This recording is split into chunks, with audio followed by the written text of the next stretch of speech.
रेगिस्तान में बर्फ की बस, बंदर और बच्चे ने कर दिया कमाल। रेगिस्तान की रहस्यमयी गर्मी। बहुत दूर एक तपते हुए रेगिस्तान में बसा था एक छोटा सा गांव, धूपपुर। यहां गर्मी इतनी तेज थी कि दोपहर में लोग बाहर निकलने से भी डरते।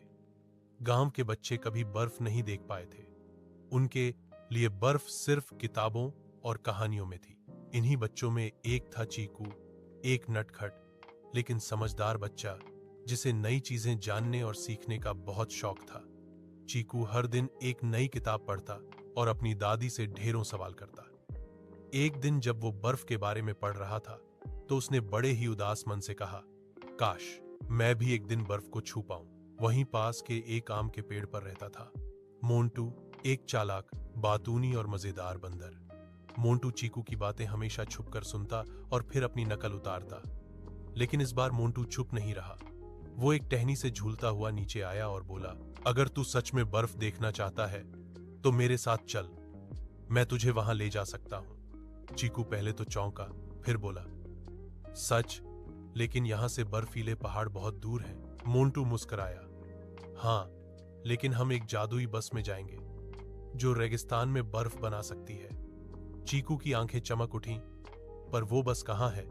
मोंटू बोला, पुराने कुएं के पास एक टूटी हुई बस खड़ी है, लेकिन वो बस सिर्फ उन बच्चों के लिए चलती है जो ईमानदार और मेहनती होते हैं। चीकू ने बिना देर किए कहा, तो फिर चलो मोंटू, मैं तैयार हूं। और यहीं से शुरू होता है उनका बर्फीला, मजेदार और रहस्यमयी सफर। रेगिस्तान में बर्फ की बस, बंदर और बच्चे ने कर दिया कमाल। जादुई बस की तैयारी। अगली सुबह चीकू और मोंटू सूरज उगने से पहले ही पुराने कुएं के पास पहुंच गए। वहां एक टूटी फूटी, धूल से ढंकी हुई नीली बस खड़ी थी। उसके टायर पिचके हुए थे, खिड़कियां टूटी हुई और उसके ऊपर एक जंग लगे बोर्ड पर लिखा था, सपनों की बस। चीकू ने हैरानी से पूछा, क्या ये बस सच में चल सकती है? मोंटू बोला, अगर तुम अपने दिमाग, मेहनत और ईमानदारी से काम लोगे तो ये बस खुद जादू करने लगेगी। चीकू ने तुरंत सफाई का काम शुरू कर दिया। उसने बस के अंदर जमी हुई धूल साफ की, खिड़कियों के कांच बदले और पुराने टायरों में हवा भरवाई। मोंटू ने जंगल से नीलगिरी के पत्ते, चमकता हुआ पत्थर और एक नीली जड़ी बूटी लाकर बस के इंजन में डाली। फिर उसने एक मंत्र पढ़ा, चलो चलें सपनों की ओर, जहां बर्फ मिले रेत के भोर। धीरे धीरे बस की लाइट्स टिमटिमाने लगी, हॉर्न अपने आप बजा और फिर इंजन घर घर कर जोर से गूंज उठा। चीकू की आंखें चमक उठीं, बस सच में जादुई बन गई थी। लेकिन तभी एक रहस्यमयी आवाज आई, यात्रा तभी शुरू होगी जब तुम एक अच्छी आदत अपनाओगे। चीकू सोचने लगा, फिर उसने कहा, मैं रोज सुबह जल्दी उठूंगा और बिना मम्मी पापा के कहे अपना काम खुद करूंगा।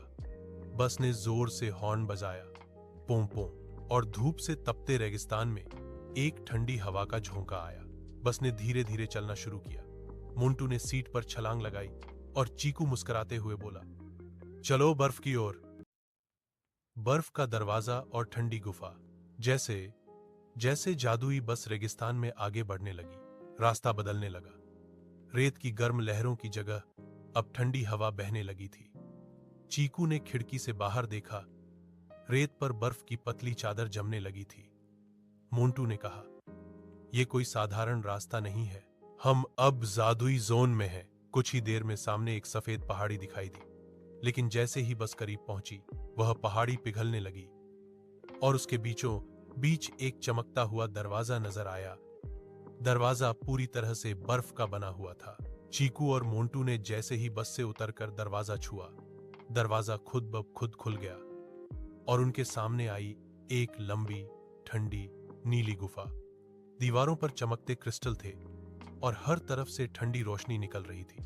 गुफा के अंदर चलते चलते उन्हें एक पुरानी घड़ी दिखाई दी जो एक बर्फीले पत्थर के अंदर जमी हुई थी। मोंटू ने चौंकते हुए कहा, ये वही है, समय को रोकने वाली जादुई घड़ी। लेकिन ये यहां कैसे आई? चीकू धीरे से बोला, शायद ये घड़ी किसी जमाने में किसी अच्छे या बुरे इंसान की थी। अचानक घड़ी की सुई हिलने लगी और एक गूंजती आवाज आई, जिसने बुरे काम किए उसका समय यहीं थमा, जो अच्छाई चुनेगा वही आगे बढ़ेगा। चीकू डर गया, लेकिन मोंटू बोला, डर मत, हम अच्छे इरादों से आए हैं। चीकू ने अपनी जेब से एक छोटा ईमानदारी का सिक्का निकाला जो उसे दादाजी ने दिया था और घड़ी के पास रख दिया। तभी गुफा कांपने लगी और एक नया रास्ता खुल गया। बंदर और बच्चे ने कर दिया कमाल, उड़ती बस और अच्छाई की जीत। जब चीकू ने ईमानदारी का सिक्का घड़ी के पास रखा तो बर्फीली गुफा में एक तेज रोशनी फैल गई। घड़ी की सुइयां घूमने लगीं और एक जादुई संगीत बज उठा। ऐसा लगा जैसे समय खुद जाग गया हो। मोंटू खुशी से झूमते हुए बोला, हमने इसे सही तरीके से जगाया है। घड़ी से एक छोटी सी रोशनी की गेंद निकली जो सीधे चीकू की ओर बढ़ी और उसकी जेब में समा गई। तभी एक आवाज आई, अब तुम सच्चे दिल वाले यात्री बन चुके हो। जादुई बस अब उड़ सकती है। चीकू और मोंटू दौड़ते हुए बस में चढ़े। बस की छत पर नीली बर्फ के पंख उग आए और बस धीरे धीरे हवा में उठने लगी। रेगिस्तान के तपते रेत अब छोटे छोटे टीले लग रहे थे। बस के अंदर से ठंडी हवा बह रही थी और खिड़कियों से बाहर बर्फ गिरने लगी। चीकू ने मोंटू से पूछा, हम अब कहां जा रहे हैं? मोंटू ने मुस्कुराते हुए कहा, अब हम धूपपुर लौटेंगे, लेकिन इस बार बर्फ लेकर। जब वे गांव पहुंचे तो लोग हैरान रह गए। बस से ठंडी हवा और बर्फ की फुहारें निकल रही थीं। बच्चे खुशी से झूम उठे। सभी ने पहली बार बर्फ देखी, वो भी अपने गांव में। चीकू ने गांव वालों से कहा, यह सब इसीलिए हुआ क्योंकि मैंने अच्छी आदतें अपनाई, मेहनत, ईमानदारी और दूसरों की मदद। अगली सुबह गांव के हर बच्चे ने वादा किया वे भी हर दिन एक अच्छी आदत अपनाएंगे। उसी पल जादुई बस ने एक आखिरी बार हॉर्न बजाया और बोली, जहां अच्छाई होगी मैं फिर लौटूंगी। और फिर वो उड़ती हुई आसमान में गायब हो गई। रेगिस्तान में ठंड का कहर। अनजानी ठंड ने किया हमला। बहुत दूर एक विशाल रेगिस्तान था जहां दिन भर सूरज तपता रहता और रात में ठंडी हवा चलती। लेकिन वहां की ठंड कभी इतनी जोरदार नहीं होती थी कि लोग दंग रह जाएं। पर इस बार कुछ अलग था। एक सर्द रात अचानक इतनी ठंड बढ़ गई कि गांव के सारे लोग चौंक गए। रेगिस्तान के छोटे से गांव ठंडीपुर में रहता था एक नटखट लड़का जिसका नाम था सूरज। सूरज हमेशा अपने दोस्तों के साथ खेलता, गांव में नई चीजें सीखता और सबसे मिलजुल कर रहता। पर उस दिन जब उसने खिड़की से बाहर देखा तो उसने देखा कि पूरा गांव बर्फ की सफेद चादर से ढक गया है। इतना ठंडा कि पानी भी जम गया था। सूरज के दादा ने बताया, बेटा, ये ठंडी हवा का कहर है। रेगिस्तान में इतनी ठंड कभी नहीं आई थी। हमें बचाव के लिए समझदारी से काम करना होगा। सूरज ने सोचा, अगर हम सब मिलकर कोशिश करें तो इस ठंड से लड़ सकते हैं, लेकिन इसके लिए हमें अपनी आदतें भी सुधारनी होंगी। उसने तुरंत अपने दोस्तों को बुलाया और कहा, हमें मिलकर गांव वालों की मदद करनी होगी। जो भी काम हो हम सबको एक साथ करना होगा। सबने पहले अपने घरों में लकड़ी, सूती कपड़े और खाना जमा करना शुरू किया। सूरज ने अपने छोटे छोटे कामों को भी ठीक से किया, जैसे कि घर की सफाई करना, जरूरतमंदों की मदद करना और समय पर खाना खाना। उसने जाना कि छोटी छोटी अच्छी आदतें भी बड़ी समस्याओं को हल करने में मदद करती हैं। लेकिन ठंड की ताकत इतनी तेज थी कि वे सब कुछ सोच से भी आगे था। सूरज और उसके दोस्तों के लिए यह एक बड़ी चुनौती थी। कैसे वे इस ठंड के कहर से अपने गांव को बचाएंगे? सूरज की समझदारी और दोस्ती की ताकत। ठंडीपुर गांव में ठंड का कहर लगातार बढ़ता जा रहा था। लोग ठंड से कांप रहे थे, घरों में आग जलाकर खुद को गर्म रखने की कोशिश कर रहे थे। लेकिन लकड़ी कम पड़ रही थी और खाना भी धीरे धीरे खत्म हो रहा था। सूरज ने सोचा, हमें कुछ और करना होगा। हमें मिलकर इस समस्या का हल ढूंढना होगा।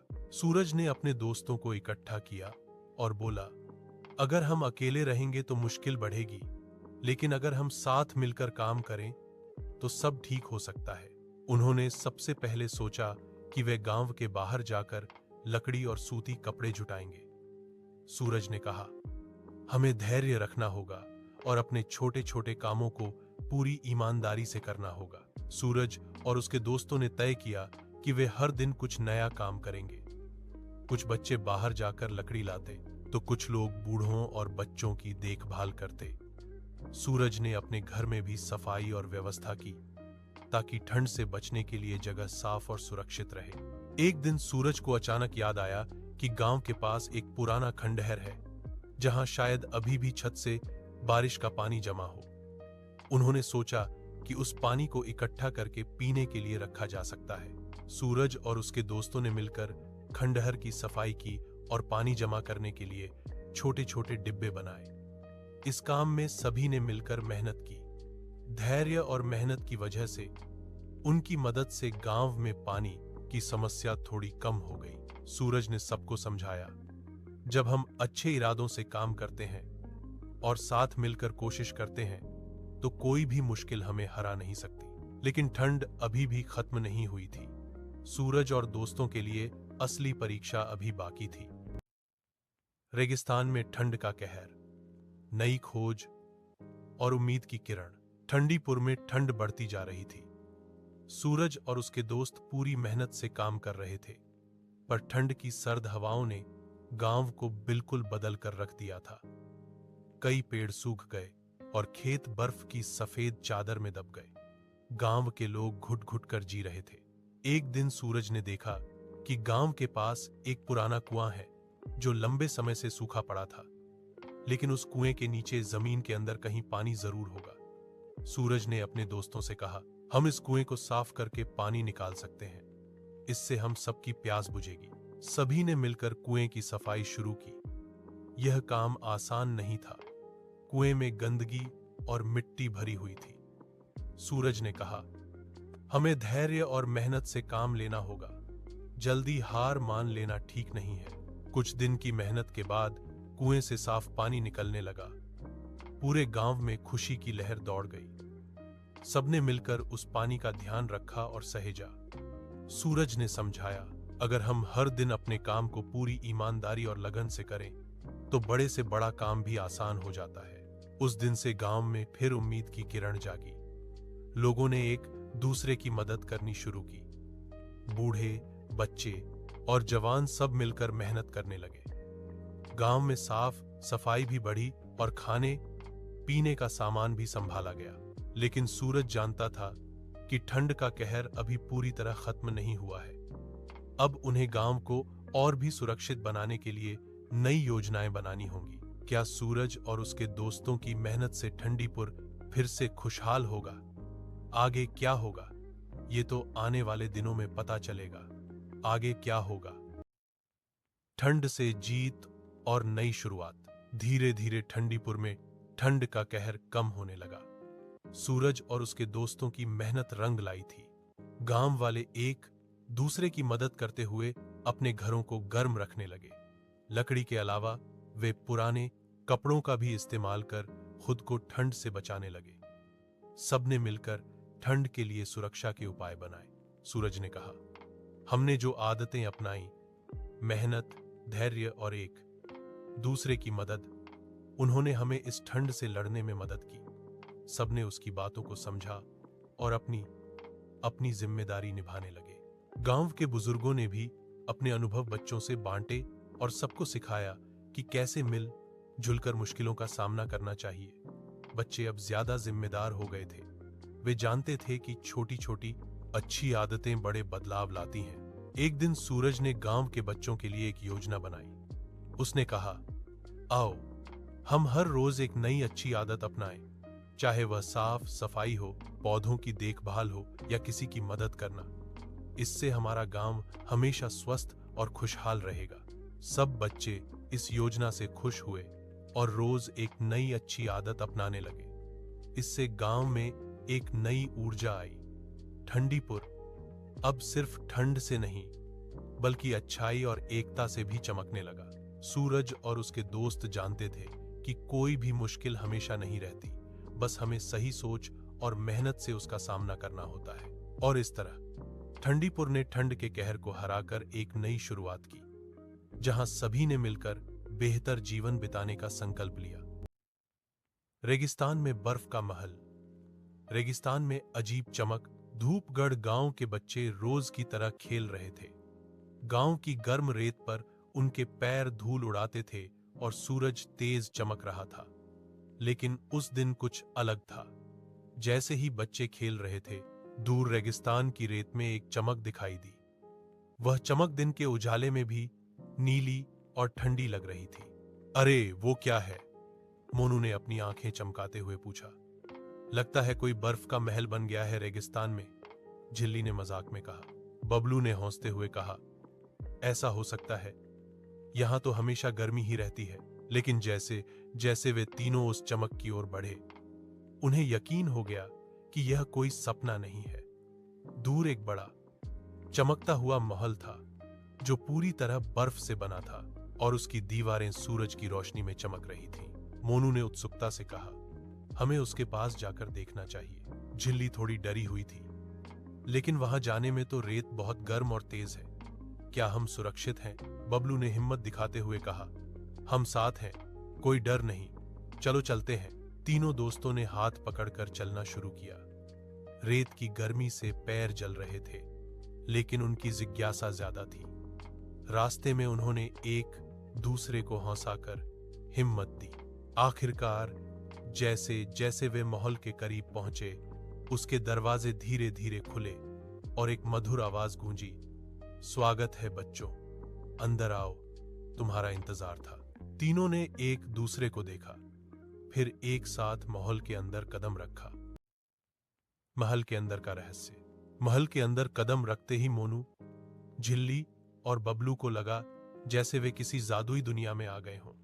दीवारें, छत और फर्श सब बर्फ से बने थे, पर वहां ठंडक नहीं थी, बल्कि अंदर की हवा इतनी गर्म और मीठी लग रही थी कि बच्चों को थोड़ा आश्चर्य हुआ। अचानक महल के बीचों बीच एक बूढ़ा जादूगर प्रकट हुआ। उसकी लंबी सफेद दाढ़ी, चमकीली नीली टोपी और चमकदार कपड़े देखकर बच्चों की आंखें खुली की खुली रह गईं। वह मुस्कुराते हुए बोला, तुम लोग बहुत बहादुर हो जो यहां तक आए। मैं इस महल का रक्षक हूं। मोनू ने उत्सुक होकर पूछा, यह महल कैसे बना और हमें यहां क्यों बुलाया गया है? जादूगर ने धीरे से कहा, यह महल तुम्हारे अच्छे दिल और नेक कामों की वजह से बना है, पर इसे बचाने के लिए तुम्हें 3 परीक्षाएं पार करनी होंगी। क्या तुम तैयार हो? तीनों बच्चे एक साथ बोले, हां, हम तैयार हैं। पहली परीक्षा थी सच्चाई का सामना करना। जादूगर ने बताया कि गांव में एक झूठ फैल रहा है जो सबको परेशान कर रहा है। मोनू को उस झूठ को पकड़कर सच सामने लाना था। मोनू ने सोचा, सच बोलना हमेशा आसान नहीं होता, लेकिन सही है। फिर जादूगर ने कहा, पहली परीक्षा के बिना आगे बढ़ना संभव नहीं। मोनू ने हिम्मत दिखाते हुए गांव में जाकर झूठ का पर्दाफाश किया। सभी हैरान रह गए, लेकिन सच को स्वीकार किया। जब मोनू वापस आया तो जादूगर ने मुस्कुराते हुए कहा, पहली परीक्षा पूरी हुई, अब दूसरी परीक्षा के लिए तैयार हो जाओ। रेगिस्तान में बर्फ का महल, परीक्षाएं और साहस। महल में लौटते ही जादूगर ने कहा, दूसरी परीक्षा में झिल्ली को गांव के पेड़ों की रक्षा करनी होगी। झिल्ली ने हैरानी से पूछा, पेड़ों की रक्षा? वो कैसे? जादूगर ने समझाया, कुछ बच्चे पेड़ काट रहे हैं, तुम्हें उन्हें समझाना होगा कि पेड़ हमारे जीवन का हिस्सा है। अगले दिन झिल्ली ने गांव के उन बच्चों से बात की।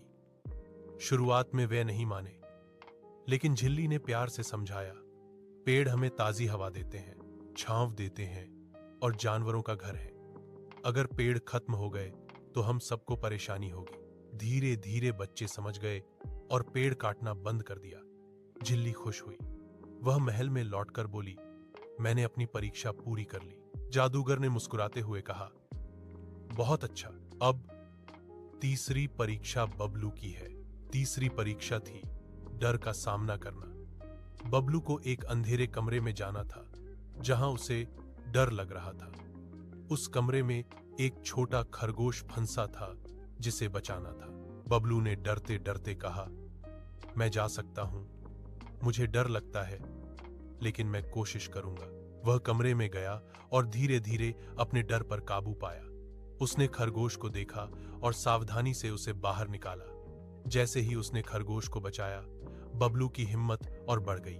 जब वह बाहर आया तो जादूगर ने कहा, तुमने साबित कर दिया कि डर के आगे जीत है। तीनों बच्चों ने साथ में उत्साह से कहा, हमने परीक्षाएं पूरी कर ली। जादूगर ने मुस्कुराते हुए कहा, अब तुम तैयार हो महल की अंतिम सीख के लिए। रेगिस्तान में बर्फ का महल। महल की सबसे बड़ी सीख और वापसी। जादूगर ने तीनों बच्चों की परीक्षाएं पूरी होने पर खुशी जताई। उसने कहा, अब तुम्हें महल की सबसे बड़ी सीख सुनाता हूं। यह माहौल बर्फ का है, लेकिन इसके भीतर गर्माहट और प्यार भरा है। यह तभी स्थिर रहेगा जब तुम लोग हमेशा सच बोलो, मेहनत करो और प्रकृति से प्यार करो। ये 3 बातें जीवन में सबसे जरूरी हैं। मोनू ने पूछा, लेकिन हम ये कैसे याद रखें? जादूगर ने 3 चमकीले पत्थर बच्चों को दिए। ये पत्थर तुम्हें हमेशा ये याद दिलाएंगे कि अच्छाई, साहस और मेहनत से ही जीवन में सफलता मिलती है। जब भी तुम मुश्किलों में पड़ो, इन्हें देखना। माहौल की बर्फ धीरे धीरे पिघलने लगी और नीली रोशनी हवा में फैल गई। जादूगर ने कहा, यह महल तुम्हारे दिलों में हमेशा रहेगा। अब तुम वापस गांव जाओ और यह संदेश फैलाओ। तीनों बच्चे खुशी खुशी गांव लौटे। उन्होंने गांव वालों को बताया कि सच बोलना, पेड़ पौधों का ध्यान रखना और अपने डर से लड़ना कितना जरूरी है। धीरे धीरे पूरे गांव में बदलाव आने लगे। लोग अब ज्यादा प्यार और ध्यान से रहते थे। मोनू, झिल्ली और बबलू गांव के छोटे छोटे नायक बन गए। वे समझ गए कि मेहनत, ईमानदारी और प्रकृति से प्यार से ही कोई भी मुश्किल आसान हो सकती है। रात को तीनों बच्चे अपने पत्थरों को देखकर मुस्कुराए। उन्हें पता था कि असली बर्फ का महल तो उनके दिलों में है, जो हमेशा चमकता रहेगा। और इस तरह रेगिस्तान में बर्फ का महल सिर्फ एक जादू नहीं, बल्कि बच्चों की नेकियत और सीख का प्रतीक बन गया। रेगिस्तान में बारिश का मौसम। रेगिस्तान की तपती धूप और छोटा सपना। बहुत दूर एक विशाल रेगिस्तान था, जहां सूरज हर वक्त चमकता रहता था। वहां इतनी गर्मी होती थी कि रेत अपने रंग से भी ज्यादा तेज चमकती थी। उस रेगिस्तान के बीचों बीच एक छोटा सा गांव था, सूरजपुर। इस गांव के लोग बारिश के नाम से भी अनजान थे। कई सालों से कोई बूंद बारिश की नहीं गिरी थी, इसीलिए जमीन सूखी, पेड़ पौधे मुरझाए हुए थे। सूरजपुर में एक प्यारा सा लड़का रहता था, जिसका नाम था रामू। रामू की आंखों में हमेशा एक चमक रहती थी और उसका दिल बड़ा ही दयालु था। वह अक्सर आसमान को घूरता और सोचता, काश हमारे गांव में भी बारिश हो जाए, सब कुछ हरा भरा हो जाए, बच्चे खुलकर खेल सकें, खेतों में फसल अच्छी हो। लेकिन आसमान हमेशा साफ और नीला ही रहता। रामू के दादा, जो गांव के सबसे बुजुर्ग और ज्ञानवान व्यक्ति थे, हमेशा कहते, बारिश एक दिन जरूर आएगी बेटा, धैर्य और उम्मीद कभी नहीं छोड़नी चाहिए। एक दिन रामू ने अपने दादा से पूछा, दादा, बारिश कैसे आती है? क्या हम भी बारिश ला सकते हैं? दादा ने मुस्कुराते हुए कहा, बेटा, प्रकृति के नियमों को समझना पड़ता है, लेकिन एक बात याद रखना, अगर हम मिलकर मेहनत करें और धैर्य रखें तो कोई भी चीज असंभव नहीं होती। रामू के मन में उम्मीद की किरण जाग उठी। उसने ठाना कि वह किसी भी तरह बारिश लाने का रास्ता खोजेगा। उसने अपनी छोटी छोटी आदतें भी सुधारनी शुरू कर दी। समय पर उठना, साफ सफाई रखना और अपने दोस्तों के साथ मिलकर गांव को बेहतर बनाने में मदद करना। यहीं से शुरू होती है रामू की मेहनत और उम्मीद की कहानी, जो एक दिन पूरे रेगिस्तान में बारिश लेकर आएगी। रेगिस्तान में बारिश का मौसम, रामू की मेहनत और नए दोस्त की मदद। रामू ने अपने दादा की बात दिल से मान ली थी। उसने सोचा, अगर बारिश लानी है तो हमें कुछ करना होगा, बस बैठकर उम्मीद करने से कुछ नहीं होगा। उसने अपने दोस्तों को बुलाया और कहा, चलो हम सब मिलकर पेड़ लगाएं। पेड़ लगेंगे तो धरती हरी भरी होगी और शायद बारिश भी आए। गांव के बच्चे पहले थोड़ा संदेह में थे, लेकिन रामू की जोश देखकर सब तैयार हो गए। उन्होंने मिट्टी खोदी, बीज लगाए और रोज पानी दिया। भले ही रोज धूप तेज थी और गर्मी भी बहुत थी, लेकिन बच्चों ने हार नहीं मानी। वे रोज सुबह जल्दी उठकर पौधों को पानी देते और उनकी देखभाल करते। एक दिन जब वे सब पेड़ लगाने में व्यस्त थे, तभी अचानक आसमान से एक रंग बिरंगा तोता उड़ता हुआ उनके पास आया। उसका नाम था पिंकी। पिंकी बड़ा ही चतुर और बातूनी तोता था। उसने कहा, तुम सब बहुत अच्छे काम कर रहे हो, लेकिन बारिश लाने के लिए तुम्हें एक जादुई फूल ढूंढना होगा। रामू ने उत्सुकता से पूछा, जादुई फूल? वो कहाँ मिलेगा? पिंकी बोला, रेगिस्तान के दूसरे पार एक गुप्त घाटी है जहां नीले रंग के फूल खिलते हैं। वो फूल बादलों को बुलाते हैं, लेकिन वहां जाना आसान नहीं। रास्ते में कई मुश्किलें आएंगी। रामू ने हिम्मत से कहा, हमें डर नहीं लगता, हम मेहनत और धैर्य से सब कर सकते हैं। पिंकी मुस्कुराया, तो चलो, मैं तुम्हारे साथ चलूंगा और तुम्हें रास्ता दिखाऊंगा। रामू और उसके दोस्तों ने अपने काम में और भी जोर लगा दिया। वे जानते थे कि मेहनत और साथ मिलकर चलने से कोई भी मुश्किल आसान हो जाती है। अब उनका लक्ष्य था उस जादुई फूल को खोजकर अपनी जमीन को हरा भरा बनाना। रेगिस्तान में बारिश का मौसम, रहस्यमयी जादुई फूल की तलाश। रामू, उसके दोस्त और पिंकी तोता एक साथ रेगिस्तान के दूसरे पार उस गुप्त घाटी की ओर निकल पड़े जहां जादुई नीले फूल खिलते थे। रास्ता आसान नहीं था। तेज धूप से उनके पैर जल रहे थे। रेत के छोटे छोटे टीले बीच बीच में गिर पड़ते और एक बार तो तेज रेत का तूफान भी आया जिसने सबको डराया। लेकिन रामू ने सबको हिम्मत दी, धैर्य रखो, हम मिलकर हर मुश्किल पार कर लेंगे। रास्ते में उन्होंने एक बूढ़े ऊंट से मुलाकात की जो उनके सफर की कहानी सुनकर बोला, तुम्हारी हिम्मत देखकर मुझे खुशी हुई। ये फूल सिर्फ सच के दिल वालों को ही दिखते हैं। अगर तुम झूठ बोलोगे या हार मान लोगे तो फूल नहीं मिलेंगे। रामू ने वादा किया, हम हमेशा सच बोलेंगे और कभी हार नहीं मानेंगे। कुछ घंटे चलने के बाद वे अंत में उस घाटी में पहुंचे। वहां की हवा ठंडी और ताजी थी और चारों ओर नीले रंग के चमकदार फूल खिल रहे थे। फूलों की खुशबू से पूरा वातावरण महक उठा था। पिंकी ने कहा, ये वही जादुई फूल हैं, इन्हें सावधानी से तोड़ो ताकि उनकी जादुई ताकत बनी रहे। रामू ने फूलों को बड़े प्यार से तोड़ा और कहा, हम इन फूलों की मदद से अपने गांव में खुशहाली लाएंगे। हमें मेहनत और अच्छाई से काम करना होगा। जैसे ही वे वापस लौटने लगे, रामू ने सोचा कि इस सफर ने उसे एक बड़ी बात सिखाई है। धैर्य, मेहनत और ईमानदारी से कोई भी लक्ष्य हासिल किया जा सकता है। लेकिन उनकी यात्रा अभी खत्म नहीं हुई थी। वापसी का रास्ता भी कई रहस्यों से भरा था और कोई तो छुपा हुआ खतरा उन्हें इंतजार कर रहा था। रेगिस्तान में बारिश का मौसम, बारिश का जादू और अच्छी आदतों का संदेश। रामू, उसके दोस्त और पिंकी तोता जादुई फूल लेकर गांव की तरफ लौट रहे थे। लेकिन रास्ते में अचानक अंधेरा छा गया और तेज हवाओं का तूफान उठने लगा। सब डर गए, पर रामू ने अपनी हिम्मत नहीं खोई। उसने सभी को समझाया, हमें मिलकर धैर्य और साहस से काम लेना होगा, घबराने से कुछ नहीं होगा। तूफान के बीच पिंकी ने अपनी तेज आवाज में कहा, हम जादुई फूलों की ताकत से डर नहीं सकते। ये फूल हमें बारिश लाने में मदद करेंगे। थोड़ी देर बाद वे सुरक्षित गांव पहुंचे। रामू ने तुरंत फूलों को सावधानी से खेतों में लगाया। जैसे ही फूलों से खुशबू हवा में फैली, आसमान में बादल घिरने लगे। पहले तो धीमी बूंदें बरसीं, फिर जोरदार बारिश हुई। सारे गांव वाले खुशी से झूम उठे। सूखी जमीन में हरियाली छा गई, पेड़ खिल उठे और बच्चे खेतों में खेलने लगे। गांव के मुखिया ने रामू से कहा, तुम्हारी मेहनत, धैर्य और अच्छी आदतों ने यह चमत्कार किया है। हमें तुम्हारे जैसे बच्चे पर गर्व है। रामू ने सभी से कहा, बारिश आई क्योंकि हमने मिलकर मेहनत की, एक दूसरे की मदद की और कभी हार नहीं मानी। यही आदतें हमें आगे बढ़ाएंगी। पिंकी ने हंसते हुए कहा, याद रखो, अच्छी आदतें और धैर्य से हर मुश्किल आसान हो जाती है। मेहनत का फल हमेशा मीठा होता है।